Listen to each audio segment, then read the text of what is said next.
বাংলাদেশের রাজনীতিবিদদের সমস্যা হলো দুর্নীতি। রাজনীতিবিদরা অনেক সুন্দর সুন্দর কথা বলবেন, ভেরি স্মার্ট, উচ্চ ডিগ্রিধারী, অনেক অভিজ্ঞতা আছে, সুযোগ পেলেই নিজের পকেটে টাকা পয়সা ঢোকান। এই যে একটা ব্যাধি দীর্ঘদিনের, বাংলাদেশে আজকে এই অবস্থা কেন? রাজনীতিতে দুর্বৃত্তায়ন হয়েছে আর রাজনীতি দুর্নীতিগ্রস্ত হয়েছে।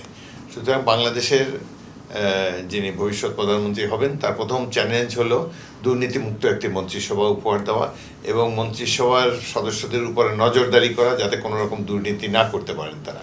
প্রত্যেকের সম্পদের হিসাব দেওয়া উচিত এবং দুর্নীতির থেকে শতহস্তে দূরে থাকতে হবে। আর সবার উপরে দেশ, আমাদের চেয়ারপারসন অলরেডি বলেছেন, সবার আগে বাংলাদেশ। এটি অক্ষরে অক্ষরে পালন করতে হবে। ব্যক্তির চেয়ে দল বড়, দলের চেয়ে দেশ বড়, এটি আমাদের সবাইকে মেনে চলতে হবে। অভিজ্ঞতার কোনো বিকল্প নাই।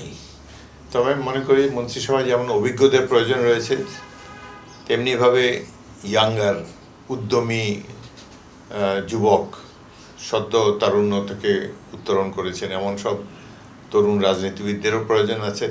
বাংলাদেশ তো আশা করি আজীবন, মানে কিয়ামত পর্যন্ত থাকবে।